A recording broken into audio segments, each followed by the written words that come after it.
Assalamualaikum warahmatullahi wabarakatuh. Kembali lagi dengan saya Ganiksan Majid. Kali ini saya akan coba mereview bagaimana saya mendapatkan hasil yang maksimal dari asetku. Sebelumnya saya sudah investasi dari asetku sejak bulan Juli 2019 hingga sekarang.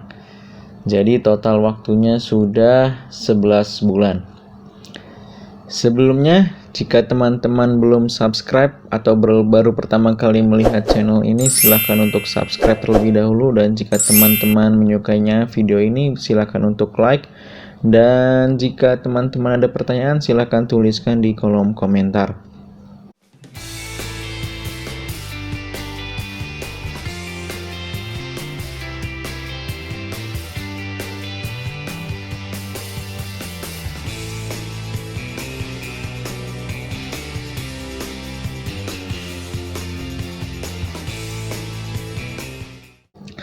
Oke, kita mulai. Jadi investasi saya di asetku sebenarnya bertotal ada 81.436.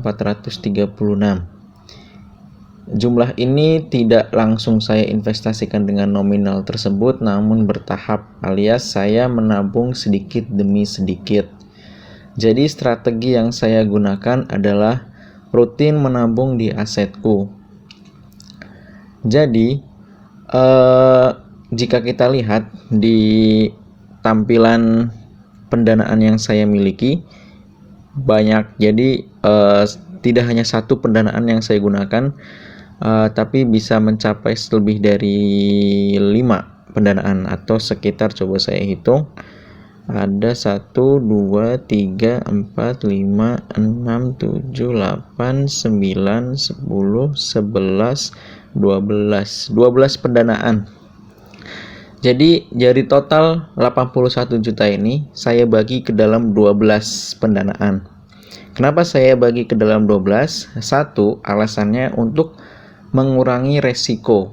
Jadi jika kita mendiversifikasikan pendanaan kita, menurut saya itu akan mengurangi resiko jika ada salah satu pendanaan yang mengalami gagal bayar. Walaupun secara pengalaman selama ini tidak pernah saya mengalami gagal bayar dari asetku. Yang kedua, kenapa saya mendiversifikasikan ke dalam 12 pendanaan ini?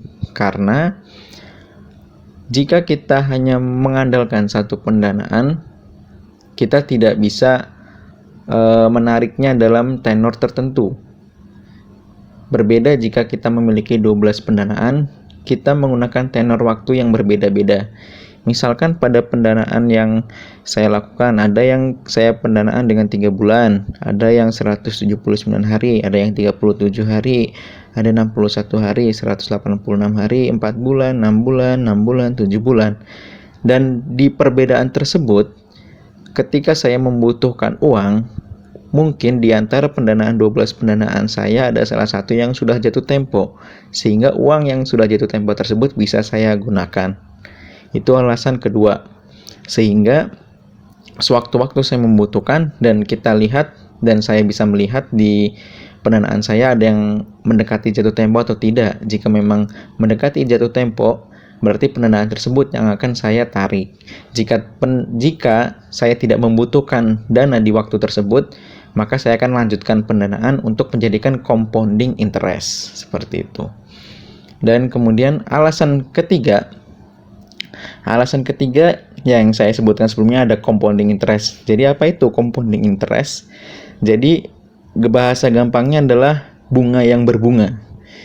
Jadi jika kita mendanai pertama, misalkan yang ini 61 hari. Di sini tertulis modal awal saya 3.242. Padahal sebenarnya modal awal dari pendanaan ini adalah 3 juta.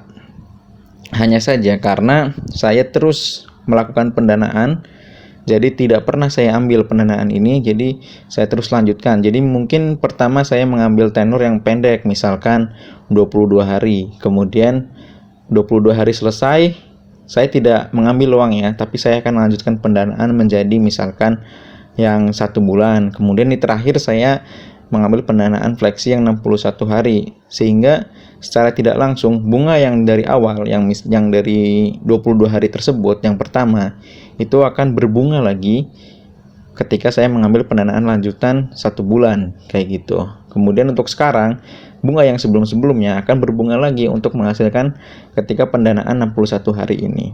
Jadi hasil yang didapatkan bisa maksimal. Ya, sekarang coba kita ilustrasikan. Di sini saya melakukan investasi awal sebanyak 3 juta ya. Sebanyak 3 juta. Oke, dan saya melakukan pendanaan yang pertama yaitu 22 hari dengan bunga 18,5%. Ya, ini hasilnya 22 hari dengan bunga per tahunnya 18,5%. Jadi hasil bunganya adalah 35.260.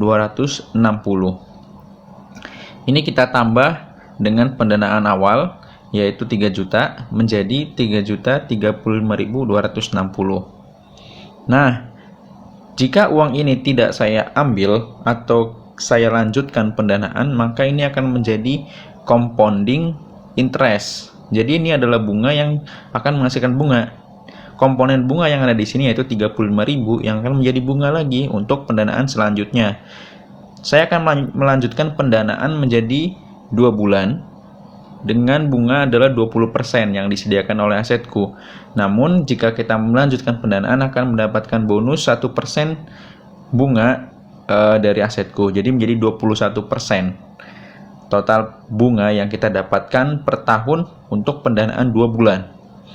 Dengan pokok yaitu 3.035.260 kita kalikan 21% di sini dan hasilnya adalah 637.404. Kita bagi ke dalam 2 bulan.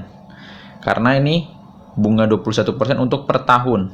Kita bagi dalam 2 bulan jadi 106.234. Ini adalah bunga yang kita dapatkan dari pendanaan sebelumnya. Jadi ini merupakan compounding interest atau bunga majemuk dari hasil pendanaan kita.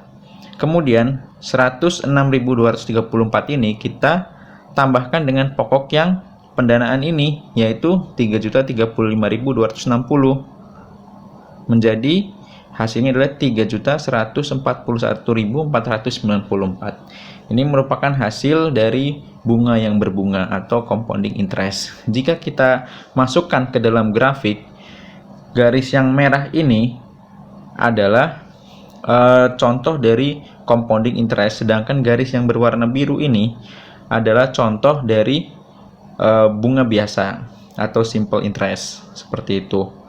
Jadi hasil dari compounding interest ini memang lebih eksponensial atau dia hasilnya lebih maksimal dibanding bunga yang biasa seperti itu. Jadi ketiga cara tersebut yang saya gunakan untuk menghasilkan imbal hasil atau imbal hasil yang maksimal di asetku ini.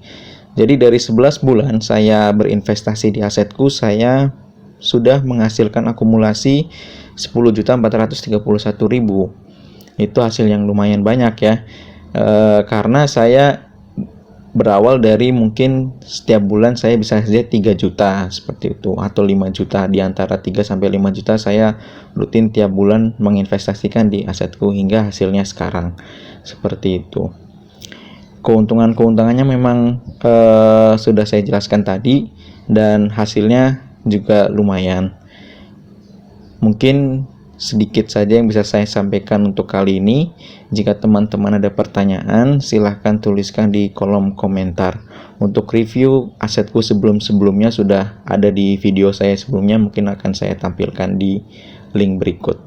Terima kasih. Wassalamualaikum warahmatullahi wabarakatuh.